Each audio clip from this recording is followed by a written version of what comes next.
प्रज्ञा मिश्रा जी मंच पर आए हैं। अनामिका शर्मा जी को मैं मंच पर नृत्य करती हुई मंच पर आए हैं।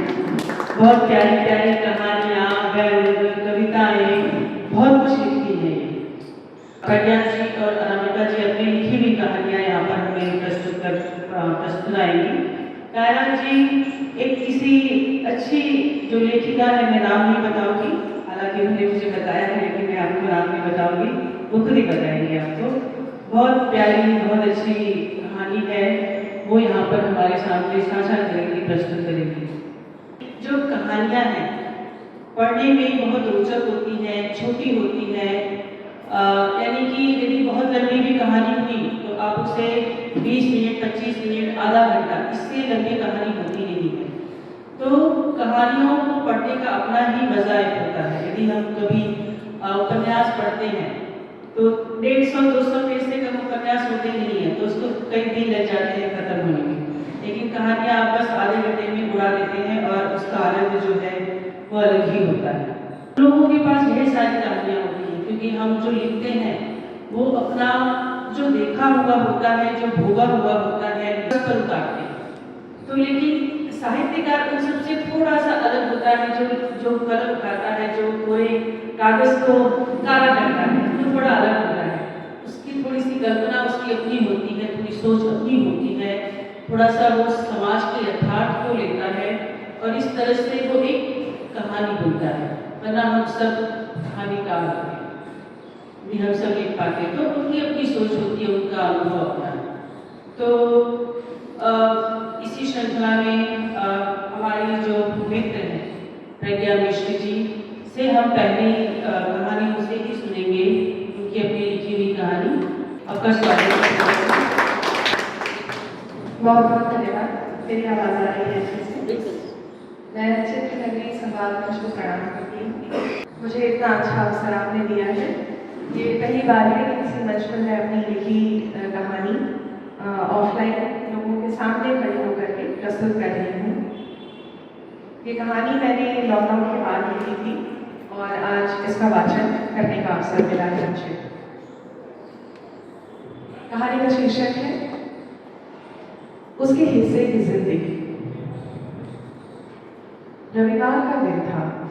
अखबार के पन्ने पलटते हम लोग पति पत्नी डाइनिंग टेबल पर ऐसे ही घर बाहर की बातें कर रहे थे कि अचानक मेरे पति को एक कॉल आई। चौंकने की मुद्रा में उनके चेहरे की मांसपेशियां खिंच गई। वो बोले, सुधा नहीं रही। शब्द जैसे कमरे में गिरते ही जम गए। सुधा? अरे आपकी कॉलेज वाली सुधा? अरे क्या हुआ? उन्होंने कहा, पता नहीं, पर कह रहे हैं कि शायद आत्महत्या है। आत्महत्या? जीवन से प्यार करने वाली, भविष्य की योजना बनाने वाली लड़की ने आत्महत्या कर ली? यकीन करना मुश्किल है। सुधा को मैं जानती थी। वह पढ़ाकू, स्कॉलर, डॉक्टर और सुंदर लड़की थी। ऐसा नहीं लगता था कि जीवन की किसी परेशानी से वो हार जाएगी। धीरे धीरे मेरे मन में उसकी स्मृतियां घूमने लगी। उसका चेहरा, उसकी आवाज, उसकी मासूम हंसी सब एक तरह लौट आए। करीब 10 साल पहले एक वाटर पार्क में मिली थी मैं उससे। वो भी मेरे हस्बैंड के कॉलेज में असिस्टेंट प्रोफेसर थी। बेहद पढ़ाकू टाइप, ईमानदार, थोड़ी अलग सी। उस दिन सब लोग तैराकी न जानते हुए भी पानी में कूद पड़े थे। बच्चे की तरह चीखे, नाचे, हंसे। लेकिन सुधा, वो अपने गुलाबी सूट में चेहरे पर मास्क लगाए किसी कलीग के बच्चे को गोद में लेकर बस दूर से मुस्कुरा रही थी, जैसे किसी ने उसे कह दिया हो, तुम्हें खुलकर जीना मना है। पानी से मैं डरती नहीं थी, बस भीग जाने से डरती थी, शायद दूसरों की नजरों में या अपने ही डर पे। उस दिन मुझे लगा था कि उसके भीतर कोई अधूरी नदी है जो बहना चाहती है, पर किसी ने बांध बना दिया। वो बेहद पढ़ी लिखी थी, शानदार शैक्षणिक उपलब्धियां थी उसकी, प्रतिष्ठित महाविद्यालय में नौकरी, PhD में नामांकन। बाहरी तौर पर तो सब कुछ ठीक था, पर भीतर एक सन्नाटा था। उसे देखकर कोई सहज रह सकता था कि वो अपने शरीर को लेकर असहज रहती थी, लोगों से दूरी बना लेती थी। कभी ओवर मेकअप में खुद को सजा कर आती, कभी एकदम फीकी और ऊंची हुई, कभी हंसते हंसते कहती कोई अच्छा लड़का हो तो बता दीजिए, बस शादी कर ले मुझसे। तो सब हंसकर रह जाते, सबको लगता वो मजाक कर रही है। मुझे भी यही लगता जब मेरे पति उसकी ये बातें बताते थे। पर एक दिन मेरे ऑफिस में भी बगल में बैठी एक एसोसिएट ने मुझे अचानक कहा कि आपकी नज़र में कोई अच्छा लड़का है क्या? मैंने अपने प्राइम एज में MBA करने के लिए शादियों के ऑफर ठुकरा दिए। अब मेरी उम्र ज़्यादा है और मेरे चेहरे पर सफ़ेद दाग आ गए हैं, कोई मान ही नहीं रहा। उसने साफ शब्दों में कहा, और किसी से मुझे शादी होकर सेटल होना है, कोई भी हो बस जिंदगी की जिम्मेदारी ले ले। मैं आश्चर्य में उसका चेहरा देखती रही। Is this even for real? Is she ignoring herself? ऐसे कौन किसी अनजाने से ऑफिस में बात करता है? पर मैंने उसे एम्पैथी भरी नजरों से देखा और किन कर्तव्य विमूढ़ होकर बात की दिशा बदल दी। उस दिन मुझे सुधा का पक्ष समझ में आया और उनका भी, जो उसकी शादी के लिए लड़का खोज देने वाली बात पर सकपका जाते थे। पर दरअसल किसी के पास जवाब नहीं होता। धीरे धीरे लोग सुधा से कतराने लगे, छात्र भी मजाक बनाते और इन सबके मध्य उसका आत्मसम्मान तार-तार हो जाता। वो अफसार में थी, पर शायद उसे खुद नहीं मालूम, हमारे समाज में न दिखाई देने वाली पीड़ा का कोई नाम नहीं होता। समय समय पर मैं सुधा के बारे में पूछती थी। मेरे पति कभी कभी उसके लिखे हिंदी के निबंध मुझे लाकर दिखाते थे। उसकी लेखनी अच्छी थी, उसके विचार भी अच्छे थे। मुझे पता चला उसके पिता विले पार्ले में एक प्रतिष्ठित एनेस्थिस्ट थे, स्वभाव से सख्त, अनुशासन प्रिय और सब पर नियंत्रण रखने वाले। माँ रिटायर्ड बैंकरनी थी, घर में हर निर्णय पिता का था। सुधा का जीवन पिता की खींच दी गई लकीर के अनुसार चलता था। किससे बात करनी है, कहाँ जाना है, शादी करनी है नहीं करनी है, ये सब वो तय करते थे। नौकरी पेशा बेटी का जेब खर्च तक उनके नियंत्रण में था। रिश्ते कई बार आए, पर सबको उसके पिता ने ये कहकर ठुकरा दिया कि तुम्हारी नजर मेरी बेटी के पैसों पर है, तुम्हें उससे कोई मतलब नहीं रहेगा। इस तरह उम्र और समय दोनों बीतते गए।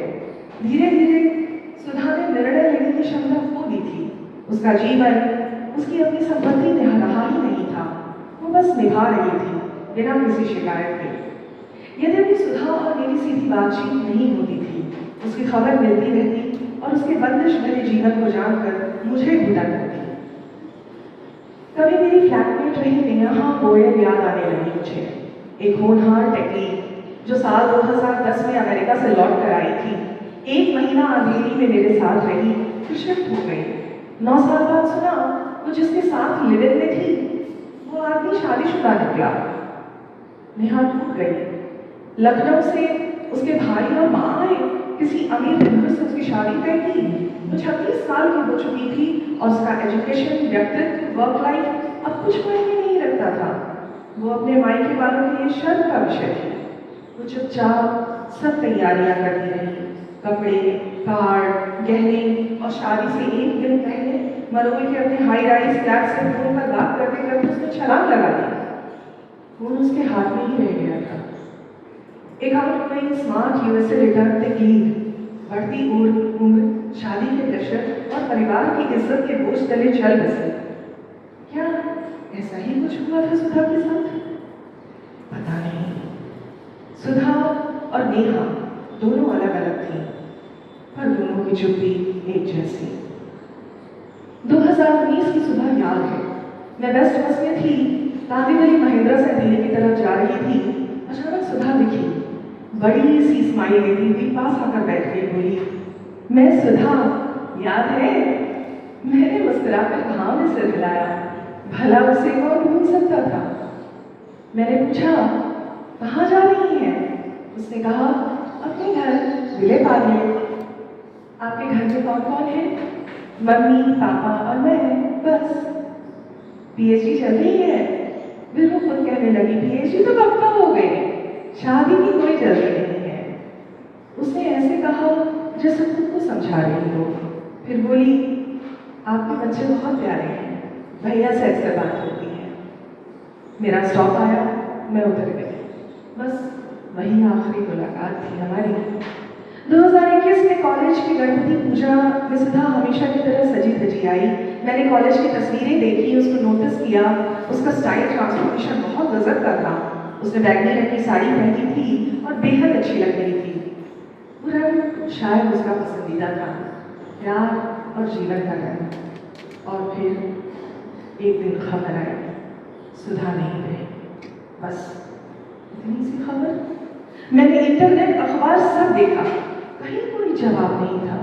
वो लड़की जो हर हाल में जीना चाहती थी, वो यूं नहीं जा सकती। फिर कुछ महीने बाद अखबार के एक छोटे से कोने में एक खबर आई। विले पार्ले के 68 वर्षीय एनेस्थेटिस्ट ने कथित तौर पर अपनी बेटी और पत्नी को विश्वास में लेकर न्यूट्रिशनल सप्लीमेंट के नाम पर कुछ खतरनाक सॉल्यूशन दिया और फिर खुद को इंजेक्शन लगाकर आत्महत्या कर ली। रात भर में उनकी बेटी की मौत हो गई, जबकि पत्नी बच गई। वे गहरे सदमे में है। लॉकडाउन के दौरान पिता के पास काम नहीं था, बेटी की शादी नहीं हो रही थी, जिसके चलते पिता डिप्रेशन में थे और उन्होंने यह कदम उठाया। मैं बार बार यह तकलीफ पढ़ रही थी। बेटी की शादी नहीं हो रही थी, बेटी के हिस्से की जिंदगी पिता द्वारा छीन ली गई थी। बहुत मार्मिक कहानी थी, रोंगटे खड़े कर देने वाली। और इस तरह की कहानियां हम अपने आसपास हमेशा अक्सर हमें देखने के लिए और सुनने के लिए मिलती हैं। टाइटल जैसा कि उन्होंने सुनाया, उसके हिस्से की जिंदगी। जैसे ही उन्होंने टाइटल कहा, मुझे दुर्गा गर्ग जी का उपन्यास याद आ गया, उसके हिस्से की धूप। उसमें भी स्त्री के इसी तरह के संघर्ष को दिखाया गया है जिस तरह से प्रज्ञा जी ने यहाँ पर प्रस्तुत किया। कि शादी जो सामाजिक संरचना इस तरह से हुई है कि उसमें लड़के का और लड़की का विवाह करना आवश्यक है, जरूरी है, लेकिन एक जो समय होता है उसी समय में वो कार्य हो जाए तो बहुत अच्छा माना जाता है या अच्छा होता है। लेकिन आज हमारी जो युवा पीढ़ी है, उन्हें पहले अपने पैरों पर खड़ा होना है, उसके बाद उन्हें विवाह करना है या शादी करना है, जो भी है। तो लेकिन फिर चुनाव जो होता है ना, वो चुनाव कम होते जाते हैं। जब आपकी आयु छोटी होती है तो आपके पास चुनाव बहुत सारे होते हैं, लेकिन जैसे जैसे एज बढ़ेगी, आपकी मैच्योरिटी बढ़ती है, तो चुनाव भी कम होते जाते हैं। फिर कहीं न कहीं आपको कॉम्प्रोमाइज, समझौता करना पड़ता है, जो कि आगे आने वाली जिंदगी पर, भविष्य पर कहीं न कहीं वो आपको दिखाई देगा किसी भी रूप में। तो कुछ चीज़ें जो है समय पर हो जानी चाहिए, मेरा ऐसा मानना है। और इसी के साथ मैं अनामिका शर्मा जी को उनकी कहानी प्रस्तुत करने के लिए मंच पर आमंत्रित करती हूँ।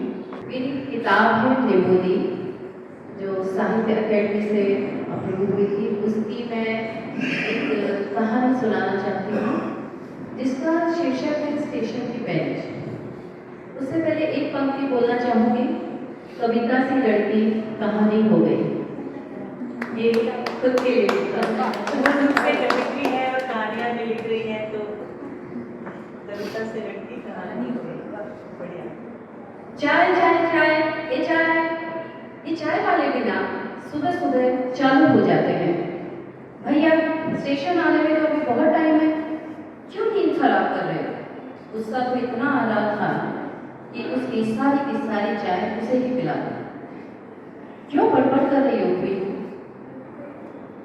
अपने कानों के ढक्कन लगाकर बंद कर दो। इनको ढक्कन कौन कहता है मम्मा? हेडफोन है ये। भैया चूरू कितनी देर में आएगा? बस आधे घंटे बाद। चाय दे दूं मैडम? ठीक है भैया, आप देख ही लो, नहीं तो आप हमारे सिर पर ही चिल्लाते रहेंगे। वैसे भी मॉम को चाय देखने के बाद नींद कहाँ आएगी? भैया कितनी देर पहले की बनाई हुई है, ठंडी तो नहीं है ना? विद्या बहुत ध्यान रखती है मैडम आपका। हे। हाँ, मैं इसकी माँ नहीं, ये मेरी माँ है। मॉम प्लीज आराम से उतरो, लाओ बैग मुझे दे दो। पीहू ने अपना हाथ देते हुए श्रुति को ट्रेन से नीचे उतरने में मदद की। तुम तो बहुत ज्यादा ही पॉजिटिव हो पीहू, इतनी भी बुद्धि नहीं हूँ कि अपने आप से उतर न जाऊं। श्रुति जूठा गुस्सा दिखाते हुए पीहू को एक प्यारी सी चपेट मारती है। आइए मैडम, सामान मुझे दे दीजिए, कहाँ जाएंगे बता दीजिए। एक टैक्सी वाला ट्रेन रुकते ही भागा आया। नहीं भैया, हमें कहीं नहीं जाना, आप सामान छोड़ दीजिए। श्रुति अपना बैग साइड में रखते हुए बोली। हैं, कहीं नहीं जाना मतलब हम क्या ये अजीबोगरीब जुहू स्टेशन की सैर करने आए हैं? पीहू अजीब नजरों से मम्मी को देखने लगी। बाय द वे प्यारी सी मम्मा, आप मुझे कहाँ ले आई और क्यों ले आई बताएंगी? इतना अजीब सा स्टेशन है, इतना खाली भी। चारों तरफ नजर घुमाते हुए पीहू बोली। बताती हूँ, इतनी जल्दी क्या है? आ यहाँ इस बेंच पर बैठते हैं। श्रुति पीहू का हाथ पकड़कर उसे एक बेंच की तरफ लेकर चलती। अरे कहाँ जा रही हो मम्मा? ये रही बेंच, इस पर बैठ जाते हैं। और मैं पूछती हूँ कि क्या आप मुझे यहाँ बेंच पर बिठाने के लिए लेकर आई हैं? इतनी दूर? हाँ, कहकर श्रुति चुपचाप पीहू को एक दूसरी बेंच पर ले गई। उसे बैठाकर खुद भी वहीं बैठ गई। पीहू का सिर अपनी गोद में रख पता नहीं कहाँ हो गई। पीहू चुपचाप अपनी माँ को देख रही थी कि अचानक उसकी आंखें भीग गई। श्रुति के आंसू उसकी आंखों में गिर रहे थे। आ गई बिटिया, एक बुजुर्ग अचानक कहीं से आया। पुलिया से तो स्टेशन मास्टर सा लग रहा था पीहू को। श्रुति की आवाज उसके हलक में ही अटक गई। हाँ बिटिया, मैं ही हूँ, कैसी हो? और ये वही है ना? बुजुर्ग ने पीहू की तरफ देखते हुए कहा। जी बाबा, मेरी बेटी पीहू कितनी बड़ी हो गई है ना? मेरी बेटी को श्रुति इतना जोर लगाकर कह रही थी जैसे कोई बच्चा किसी खिलौने पर अपना हाथ जताता है कि फला खिलौना उसका है। पीहू को अपने हाथ पर एक दबाव सा महसूस हुआ। वो कभी श्रुति को देख रही थी, कभी वो बुजुर्ग को। बिटिया, हफ्ते भर पहले आई थी वो, बहुत रो रही थी। मेरे पैरों में गिरकर अपने बेटी के बारे में पूछ रही थी, इसलिए तुम्हें बुलाया। अब तुम देख लो, तुम्हें जो ठीक लगे। नजर चुराते हुए बुजुर्ग ने कहा। ऐसे कैसे बाबा? इतने साल बाद 16 साल कहाँ थी वो? अब क्यों? क्या चाहती है वो? आपने कैसे हाँ कर दी बाबा? आपसे कुछ छिपा तो नहीं? मेरी तपस्या उसका क्या बाबा? तड़पती हुई श्रुति बाबा के आगे हाथ जोड़ने लगी। आंसू किसी टूटे हुए बांध के पानी के सैलाब की तरह बहने लगे। बिटिया, सब पता है, सब समझता हूँ। तुम्हारी भीष्म प्रतिज्ञा, तुम्हारा त्याग, तपस्या, सब देखा है इन बूढ़ी आंखों ने। कैसे भूल सकता हूँ उस दिन को जिसने तुम्हारी जिंदगी बदल दी। मैंने उन्हें फोन कर दिया है, वो आती ही होगी। तब तक तुम वेटिंग रूम में जाकर आराम से बैठो, तुम्हारे लिए चाय नाश्ता वहीं भिजवाता हूँ। नहीं, मैं और पीहू यही इसी बेंच पर ही बैठे रहेंगे, जो भी होगा यही होगा। श्रुति ने पीहू का हाथ और कसकर पकड़ लिया, जैसे जरा सी भी ढील हुई कि उसके हाथ से फिसल जाएगा उसका हाथ, जैसे रेत फिसलती है बंद मुट्ठी से। मामा प्लीज मुझे भी तो कुछ बताओ कि यहाँ क्या चल रहा है? ये बाबा कौन है और ये किसके लिए कह रहा है? कौन आने वाली है? प्लीज मामा, आप क्यों इतनी परेशान हैं? क्यों इतना रो रही हैं? बोलो मामा। और उन बाबा ने मुझे देखकर ये क्यों पूछा कि यही है क्या? श्रुति ने अपनी आंखें बंद कर और पीहू को अपने आप से चिपका लिया। हाँफती सी, हड़बड़ाती सी, एक हाथ में बैग संभाले दूसरे हाथ से बार बार उड़ रही छुट्टी को संभालते श्रुति चूरू रेलवे स्टेशन में किसी फास्ट ट्रेन से घुसी। गार्ड अंकल, सूरज जाने वाली ट्रेन में भी कितनी देर है? कहते कहते बैग भी उसके हाथ से गिर गया और खुद भी पानी में स्लिप होकर गिर पड़ी। अरे ध्यान से बेटा, लगी तो नहीं? सूरत वाली ट्रेन तो 3 घंटे लेट है। रास्ते में पटरियां उड़ रही थी जगह जगह, इस कारण सारी ट्रेनें लेट हो रही है। क्या क्या कहा आपने? 3 घंटे लेट है? ओह गॉड, अब मैं 3 घंटे यहाँ इस सुनसान से स्टेशन पर क्या करूँगी? मुझे हॉस्टल से ही फोन करके पूछ लेना चाहिए था। पापा मम्मी को भी टेंशन हो जाएगी, पहले उन्हें फोन कर देती हूँ। पीसीओ कहाँ है? ओह वो रहा, शुक्र है पास ही है। अपने कपड़े झटकाती वो पीसीओ की तरफ चल दी। वहीं पास की बेंच पर अपना सामान रख श्रुति ने अपने घर सूरत फोन कर दिया। चलो वॉकमैन पर गाने सुन लेती हूँ बैठकर। अरे ये क्या है? अजीब सी कपड़े की पोटली किसकी हो सकती है? आसपास तो कोई दिख भी नहीं रहा। खैर होगा कहीं आसपास। तुझे क्या पड़ी श्रुति? गर्दन चटकते हुए बैग से वो वॉकमैन निकालने लगी। मैं भी ना कितनी अजीब हूँ, वॉकमैन तो लाई पर कैसेट तो लाई नहीं। लापरवाही की भी हद है श्रुति बेटा, सुधर जा। अब क्या करेगी यहाँ बैठे बैठे मक्खियाँ मार। अपने आप से बातें करती श्रुति अपने बैग से कोई मैगजीन निकालने लगी।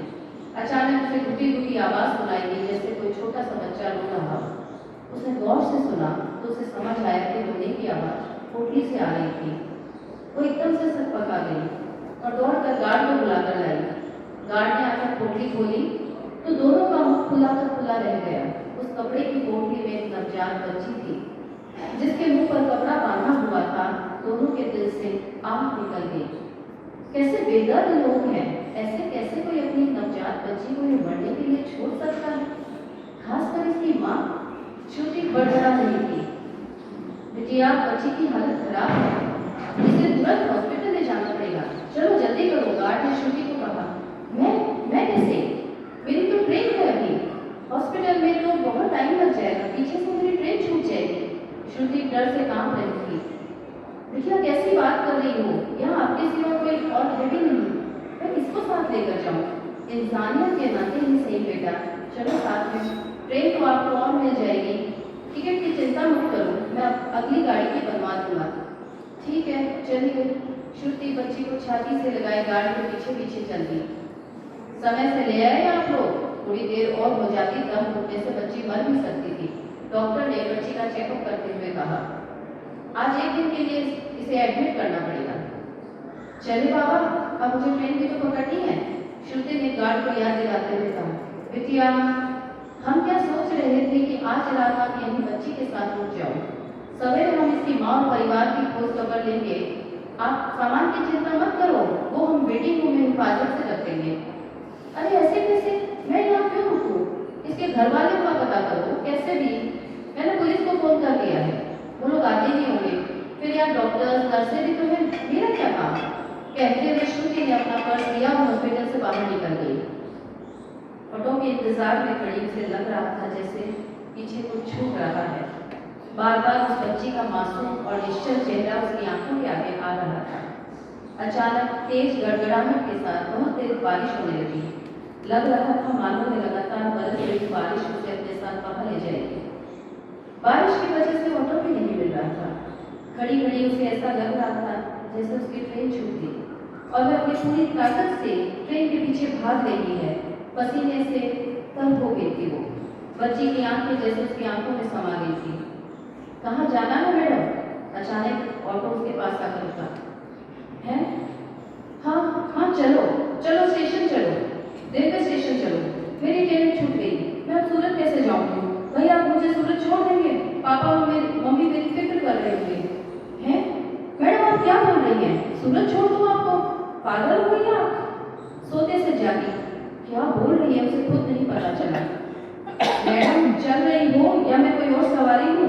ऑटो वाले ने ऑटो स्टार्ट किया। चलना तो है भैया, पर मेरे पैर नहीं चल रहे। मैं नहीं जा पाऊंगी भैया। शुक्रिया भैया, आप जाइए। उसके पैर अपने आप हॉस्पिटल की तरफ मुड़ गए। वह किसी अदृश्य शक्ति से बच्ची के पास खींची चली गई। सही देखभाल से बच्ची एकदम स्वस्थ हो गई।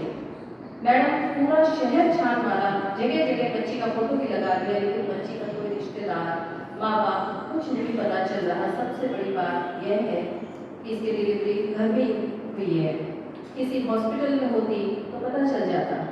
दूसरे दिन इंस्पेक्टर चौधरी ने श्रुति से कहा, तो फिर क्या करना इंस्पेक्टर साहब? बच्ची बहुत छोटी है। श्रुति ने चिंतित होते हुए कहा, क्या किया जा सकता है? किसी अनाथ आश्रम में छोड़ेंगे और क्या अनाथ आश्रम में छोड़ेंगे इतनी सी बच्ची को? कैसी बात कर रहे हैं आप सर? श्रुति किसी अनजाने डर से कांप गई। उसने थोड़ी देर पहले प्रतिष्ठित अनाथ आश्रम में हुए कांड को पेपर में पढ़ा था। नहीं, आप बेबी को अनाथ आश्रम में मत छोड़ो सर, उसने कांपती आवाज में कहा। अरे मैडम आप तो कुछ ज्यादा ही सोच रही हैं। शादी हो गई क्या आपकी? नाम क्या है आपका? नहीं अभी नहीं, यह पीएनबी में बैंक में नौकरी लगी है। वैसे मैं सूरत की रहने वाली हूँ, अभी यहाँ एक हॉस्टल में रहती हूँ। श्रुति मेहता नाम है मेरा। देखिए श्रुति जी, आपसे बड़ा हूँ इसलिए समझा रहा हूँ। आप बहुत छोटी हैं अभी यह सब समझने के लिए। आप यहाँ से चले जाइए। आगे की कार्रवाई हॉस्पिटल प्रशासन और पुलिस कर लेगी। यह शहर भी बहुत छोटा है, आप बेवजह फंस जाएंगे। इंस्पेक्टर ने श्रुति को समझाते हुए कहा। लेकिन सर, आप इसके साथ क्या करेंगे यह तो बताइए प्लीज सर। इसके परिवार को ढूंढ कर उन्हें सौंप दीजिए, बहुत छोटी है अभी। श्रुति का गला भर आया। रोना रोकने की वजह से उसकी आवाज भी भर्रा गई। अरे आप तो कुछ ज्यादा ही भावुक हो रही है। कहीं आपकी बेटी तो नहीं? कहीं आप अपना पाप तो नहीं छुपा रही? स्टेशन पर आपको मिली थी ना सबसे पहले बच्ची? इंस्पेक्टर ने आंखें तरेज कर कहा। क्या बकवास कर रहे हैं आप? बिना सोचे समझे कुछ भी बोल रहे हैं। पता भी है आपको कि आप क्या कह रहे हैं? श्रुति सकपका गई। अचानक इस तरह के सवाल को उम्मीद नहीं थी उसे। मैं तो बस बच्चे की फिक्र कर रही थी, इससे ज्यादा कुछ नहीं। निढाल होकर गई हॉस्पिटल की बेंच पर बैठ गई श्रुति। अचानक आवाज़ों से उसकी तंत्रा टूटी। उसने देखा एक नर्स बेबी को लेकर इंस्पेक्टर के साथ जीप में बैठने गई। वह भाग कर गेट तक गई पर जीप वहां से रवाना हो चुकी थी। पर्स लेकर भारी कदमों से फिर ऑटो का इंतजार करने लगी। बोलो मैडम, कहाँ जाना है? भैया रेलवे स्टेशन चलो, श्रुति ने ऑटो में बैठते हुए कहा। आओ बिटिया, ये लो तुम्हारी टिकट, रिजर्वेशन करवा दिया है। धन्यवाद बिटिया, बहुत नेक काम किया आज आपने। हमेशा खुश रहो। ट्रेन की ठीक 7 बजे आ जाएगी। तब तक अपना वेटिंग रूम में आप आराम कर लो। वेटिंग रूम में मैं आपके लिए कुछ खाने के लिए भिजवाता हूँ, गार्ड ने कहा। श्रुति चुपचाप जाकर उसी बेंच पर बैठ गई जहाँ उसे वो बच्ची मिली थी। अपने हाथों से उस जगह को सहलाने लगी जहाँ पर ऊंचाई कहीं पढ़ने के लिए छोड़ दी गई थी किसी ने। कैसी निर्दयी माँ होगी जिसने अपने कलेजे के टुकड़े को मरने के लिए छोड़ दिया। क्या ऐसे करते समय वह हजारों मौतें नहीं मरी होगी? बिटिया जी, आपका सामान। अरे आपने तो कुछ खाया ही नहीं, कब से भूखी हैं आप? बच्ची कैसी है? जरूर किसी की मजबूरी रहती होगी, वरना ऐसे कोई अपने कलेजे के टुकड़े को छोड़ता नहीं है। बाबा, मैं नहीं जानती मुझे क्या हो गया बाबा। मेरा दम घुट रहा है, मैं उस बच्ची के बिना यहाँ से नहीं जाऊँगी बाबा। और श्रुति कहते कहते पुलिस स्टेशन की तरफ भागी। इंस्पेक्टर सर, बच्ची कहाँ है? आप थोड़ी देर पहले लाए थे, मैं उसे लेने आई हूँ। आप क्या बोल रहे हैं श्रुति जी? ऐसा नहीं होता, ऐसे किसी के बच्चे को नहीं दिया जाता। ठीक है, तो जैसे दिया जाता है मुझे बता दीजिए, मैं कुछ भी करने को तैयार हूँ। सर, मुझे तो लग रहा है आपने जो बात कही थी ना वो सही है। सब इंस्पेक्टर ने कान में फुसफुसाते हुए कहा, जो श्रुति ने सुन लिया। आपको जो समझना है वो समझ लीजिए, मुझे कोई फर्क नहीं पड़ता, मुझे वो बच्ची दे दीजिए। ठीक है, थोड़ी सी कानूनी कार्रवाई करनी पड़ेगी, फिर आप ले सकती हैं। बच्ची को पाकर उसे लग रहा था जैसे ईश्वर ने वह बच्ची उसी के लिए भेजी थी। बच्ची को लेकर सूरत पहुंची तो जितने लोगों ने देखा सुना सब ने उसे गलत ही साबित कर दिया। मम्मी पापा समझा समझा कर थक गए। श्रुति ने जैसे अपने कान बंद कर लिए। शादी नहीं होगी तुम्हारी, क्या करोगी अकेले? कौन करेगा तुमसे शादी? समाज जीने नहीं देगा बेटा, तुम समझती क्यों नहीं? मम्मी ने पास बैठाकर कितनी बार समझाया। पापा अलग चिल्लाते थे। फिर एक दिन सामान पैक कर वापस शुरू आ गई। बैंक ज्वाइन किया तो बच्ची को देखकर वहाँ भी कानाफूसी शुरू हो गई। हॉस्टल में उसके लिए जगह नहीं थी, वहाँ से भी निकल गई। गार्ड बाबा से मिली। एक वही तो थे जो उसकी हकीकत से वाकिफ थे।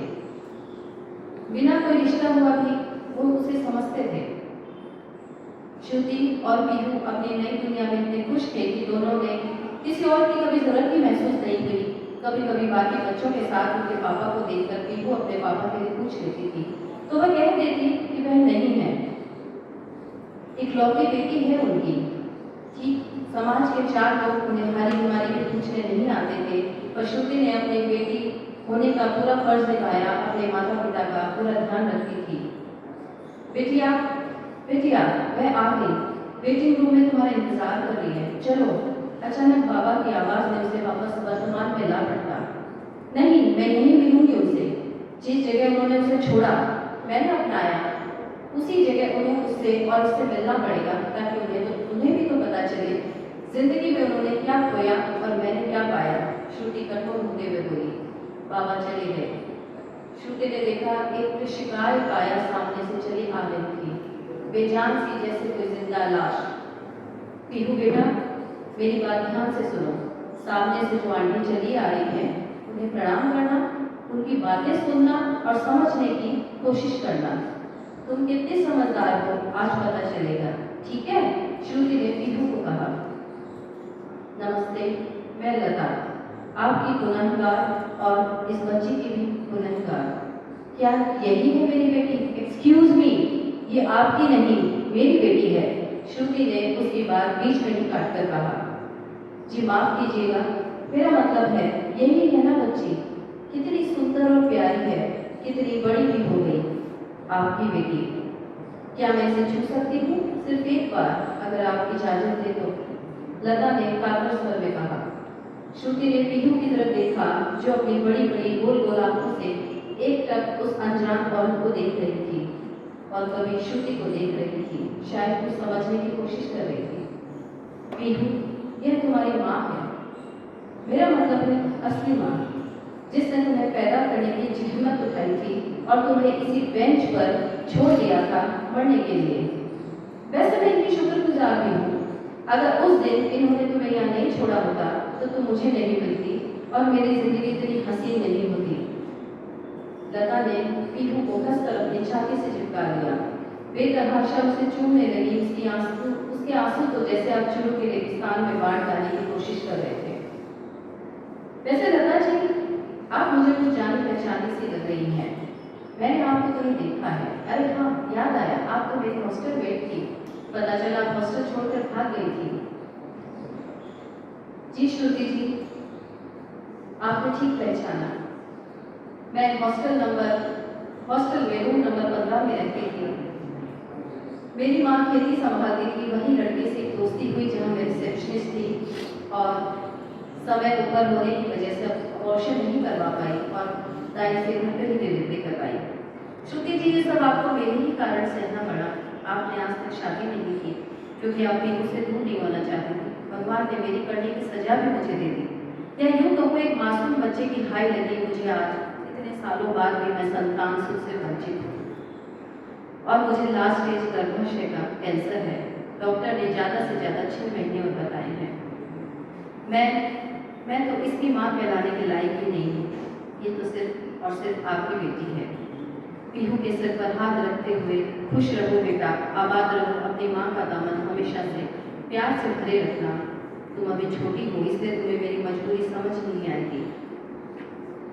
कहकर सामने खड़ी ट्रेन में जाकर बैठ गई और श्रुति और पीहू एक दूसरे के गले लगकर जी भर कर रोए और उसी स्टेशन की बेंच पर बैठे बैठे ट्रेन को जाते हुए देखते रहे। मैं सिर्फ आपकी बेटी हूँ, फिर कभी मत कहना कि मैं किसी और की बेटी हूँ। Mind it, otherwise you know very well. शाम पड़ा स्टेशन, तीनों की हंसी से गूंज उठा। गार्ड बाबा अपने गमछे से आंसू पोंछते हुए उन दोनों के लिए चाय और कचौड़ी लाने चल दिए। धन्यवाद। अनामिका जी भी, तो मुझे लगा कुछ स्टेशन का कुछ वाकया होगा, कॉमेडी, मतलब थोड़ा सा हल्की कहानी होगी, खुशी वाली होगी, लेकिन 1-2 पन्ने पढ़ने के बाद तब वो थोड़ा सा दुखी माहौल में चला गया। आगे की श्रृंखला को बढ़ाते हुए मैं ये माइक अब कायनात असीफा जी को दे रही हूँ। अच्छा, बहुत अच्छी कहानी लगी मुझे। दोनों ने जो कहानियाँ सुनाई है, अलग अलग रंग, अलग फ्लेवर, लेकिन चीज़ देखिए और वो छुप गया। बहुत खूबसूरत कहानियाँ। और ये तीसरी कहानी भी कुछ इसी कलेवर की है। इसमत आपा तारुफ की मोहताज नहीं है, इसमें सुनते आपा उनकी कहानी है। मैं इसे घूंघट नाम से जान रही थी, पढ़ी थी बहुत पहले, मुगल बच्चा। आज असीमा ने याद दिलाया इस वक्त यहीं पे कि ये मुगल बच्चा है जिसको आप घूंघट, एक्चुअली घूंघट ही है।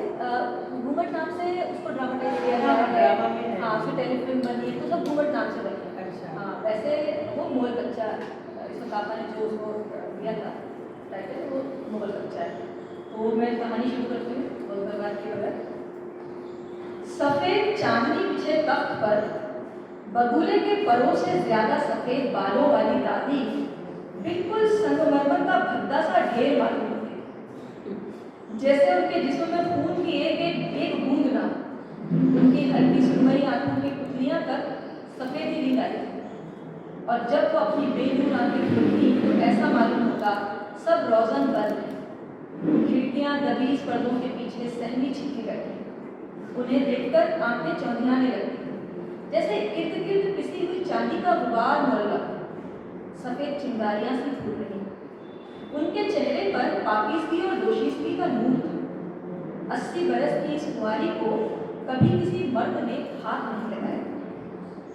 जब वो 13-14 बरस की थी तो बिल्कुल फूलों का गुच्छा लगती थी। कमर से नीचे झूलते हुए सुनहरी बाल और मैदा शहाब रखकर शबाब जमाने की गर्दिश ने चूस लिया, अब सिर्फ मैदा रह गया। उनके हुस्न का ऐसा शोहरा था कि अम्मा बाबा की नींदें हराम हो गई। डरते थे कहीं उन्हें जिन्नात न उड़ा ले जाए, क्योंकि वो इस धरती की मखलूक लगती ही नहीं। फिर उनकी मंगनी हमारी अम्मा के मामू से हो गई। जितनी दुल्हन गोरी थी उतने ही दूल्हे मियाँ स्याह हट थे। रंगत को छोड़ दें तो हुस्न और मर्दानगी का नमूना थे। क्या डसी हुई खटारा आंखें, तलवार की धार जैसी खड़ी नाक और मोतियों को मान करने वाले दांत, मगर अपनी रंगत की स्याही से बेतरह चिढ़ते थे बेचारे। जब मंगनी हुई तो सबने खूब छेड़ा, हाय दूल्हा हाथ लगाएगा तो दुल्हन महल ले जाएगी, चांद को मानो ग्रहण लग जाएगा। बस काले मियाँ उस वक्त 17 बरस के खुद से बिगड़े हुए दिल बचते थे। उन पर दुल्हन के हुस्न की कुछ ऐसी हैबत तारी हुई कि रात ही रात जोधपुर अपने नाना के यहाँ भागे। दबी जुबान में अपने हमूरों से कहा, मैं शादी नहीं करूँगा। ये वो जमाना था जब चूं चला करने वालों को जूते से दुरुस्त कर दिया जाता था। एक दफा मंगनी हो जाएगी तो फिर तोड़ने की मजाल नहीं थी। नाके कट जाने का खदशा होता था। और फिर दुल्हन में ऐड क्या था? यही कि वो बेइंतहा हंसी थी। अरे दुनिया हुस्न की दीवानी है और आप हुस्न से नाला, बदमज़ाकी की हद है। वो मगरूर है, दबी जुबान से कहा काले मियाँ। कैसे मालूम? जबकि कोई सबूत नहीं, मगर हुस्न जाहिर में मगरूर होता है। और काले मियाँ किसी का गुरूर झेल जाए ये ना होता।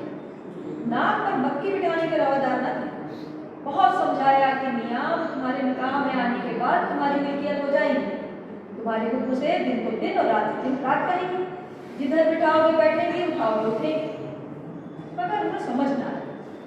कुछ जूते पड़े और आखिरकार काले मियाँ को पकड़ बुलाया गया तो वो शादी करा दी। डोमनिया ने कोई गीत गा दिया, कुछ गोरी दुल्हन और काले दूल्हा का, कुछ फोक होते ना, बन्नी मेरी गोरी बन्या काला दरबार, बस लग गया उनको।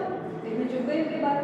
काले मियाँ खनमना उठे, ऊपर से किसी ने चुपता हुआ एक सहरा और पड़ गया। फिर तो बिल्कुल ही अलीफ हो गया, मगर किसी ने उनके तंतना को संजीदगी से ना लिया। मजाक समझते रहे सब और छेड़ते रहे। दुल्हा मियाँ शमशीर बरहना बने जब दुल्हन के कमरे में पहुंचे तो लाल लाल चमकदार फूलों से मुझी सूझी दुल्हन देखकर पसीने छूट गए उनके। उसके सफेद रेशमी हाथ देकर खून सवार हो गए। जी चाहा अपनी स्याही की सफेदी में ऐसे घोट डाले कि इंतहा से खत्म हो जाए। कांपते हाथों से घूंघट उठाने लगी तो दुल्हन बिल्कुल अंधी हो गई शर्म से। अच्छा तुम खुद ही घूंघट उठा दो। दुल्हन और नीचे झुक गई। हम कहते हैं घूंघट उठाओ। दुल्हन बेचारी शर्म से गेंद कर गई। अच्छा जी इतना गुरूर। दूल्हे ने जूते उतार कर बगल में उगाए और बाईबाग वाली खिड़की से कूद कर सीधे स्टेशन और जोधपुर पहुंचे। इस जमाने में तलाक वगैरह का फैशन था नहीं। शादी हो जाती थी तो बस हो जाती थी। काले मियाँ 7 बरस घर से गायब रहे। दुल्हन ससुराल और मायका के दरमियान मुअल्लक रही। माँ को रुपया पैसा भेजते रहे। घर की औरतों को पता था दुल्हन अनछुई रह गई। होते होते मर्दों तक बात पहुंची। काले मियाँ से पूछताछ शुरू हुई। वो मगरूर है। कैसे मालूम? हमने कहा घूंघट उठाओ, नहीं सुना? अम्मा अजब गाउदी हो गया। अरे कहीं दुल्हन घूंघट उठाती है, तुमने उठाया होगा? हरगिज नहीं। मैंने कसम खाई है वो घूंघट खुद उठाएंगे, नहीं तो चूल्हे भाड़ में जाए। अम्मा अजब ना मर्द हो यार, दुल्हन से घूंघट उठाने को कहते हो, फिर कहोगे वो आगे भी पेशकश करे। लाहौर बिला होगा। गोरी बी के माँ बाप इकलौती बेटी के गम में ढूंढने लगे। बच्ची में क्या है कि दूल्हे ने हाथ न लगाया? ऐसा अंधेर तो न देखा न सुना। काले मियाँ ने अपनी मर्दानगी के सबूत में रंडी बाजी, लौंडे बाजी, मुर्ग बाजी, कबूतर बाजी, गरज कोई बाजी न छोड़ी। और बेचारी गोरी घूंघट में सुलग गई। नानी अम्मा की हालत खराब हुई तो 7 बरस बाद काले मियाँ घर लौटे। इस मौके को गनीमत जान फिर से बीवी से उनका मिलाप कराने की कोशिश की गई। फिर से गोरी की दुल्हन बनाई गई, मगर काले मियाँ ने कह दिया, अपनी माँ की कसम खा चुका हूँ, घूंघट मैं न उठाऊंगा। सबने गोरी भी को समझाई, देखो बड़ों, सारी उम्र का भुगतान है, शर्मों में आप लोग ताक पे और जी करा करके दिमागी घूम उठा लेते। अरे इसमें बेशक नहीं होती, शौहर है वो तुम्हारा, गाय मजाज है, उसकी फरमाबरदारी के पास है तुम्हारी मिजाज उसका हुक्म मानने में ही है। फिर से दुल्हन सजी, सेज सजाई, पुलाव जर्दा पका और दूल्हा मियाँ दुल्हन के कमरे में ढके गए। गोरी भी अब 21 बरस की नौखेज हसीना थी, अंग अंग से जवानी उठ गई, आंखें बोझिल थी, सांसें भरी हुई। 7 बरस उन्होंने इसी घड़ी के ख्वाब देखकर तो गुजारे। कमसिन लड़कियों ने 20 रात बताकर दिल को धड़कना सिखा दिया। दुल्हन के हिना आलूदा हाथ पैर देखकर काले मियाँ के सर पर जिन्न मंडला गया। उनके सामने उनकी दुल्हन रखी, 14 बरस की कच्ची कली नहीं, एक मुकम्मल गुलदस्ता, रात नहीं। आज जरूर दिन और रात को मिलकर सरमगी शाम का समा बांधा था। उनका तजुर्बेकार जिस्म शिकारी चीते की तरह मुंहजोर हो रहा था। उन्होंने अब तक दुल्हन की सूरत नहीं देखी, बदकारियों में भी इस रस भरी दुल्हन का तस्वुर लेकिन दिल पर आड़े चलाता रहा। घूंघट उठाओ, उन्होंने लरसती आवाज में हुक्म दिया। दुल्हन की छंगड़ी भी नहीं। घूंघट उठाओ, उन्होंने बड़ी लजाजत से रोनी आवाज में कहा। सुकूत तारी, अगर मेरा हुक्म नहीं मानोगे तो फिर मुंह नहीं दिखाऊंगा। दुल्हन टस से फंसना थी। काले मियाँ ने भूसा मारकर फिर खिड़की खोली और पाए मारकर टूट गई। इस रात पे गए कि वो वापस कभी न लौटे। अनछुई गोरी भी 30 साल तक उनका इंतजार करती। सब मर खप गए। एक बूढ़ी खाला के साथ फतेहपुर सीकरी में रहती थी कि अचानक एक दिन सुनवाई आई, दुल्हा आए हैं। दुल्हा मियाँ मोरियों में लोट पीट कर अमराज का पुरिंदा बने आखिरी दम वतन लौटे। दम टूटने से पहले उन्होंने इल्तिजा की, गोरी भी से कहो आ जाओ कि दम निकल जाए। गोरी भी खंबे से माथा टिकाए खड़ी रही।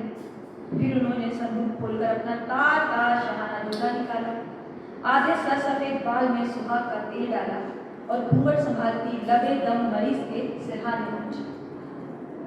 घूंघट उठाओ, काले मियाँ ने नाचते आलम में सिसकी करी। गोरी भी के लरसते हाथ घूंघट तक उठे और नीचे गिर गए। काले मियाँ दम तोड़ चुके। उन्होंने वहीं उठू बैठकर पलंग के पाए पर चूड़ियां तोड़ी और घूंघट की बजाय सर पर रंडापे का सफेद दुपट्टा खींचा। रेडियो वैष्णवी के दर्शकों के लिए यह कथा गोष्ठी चित्रनगरी संवाद मंच मुंबई से प्रस्तुत किया शामी एम इरफान ने। आपको कैसी लगी ये कहानियाँ कमेंट बॉक्स में ज़रूर बताएं। मिलते हैं अगले वीडियो में। नमस्कार।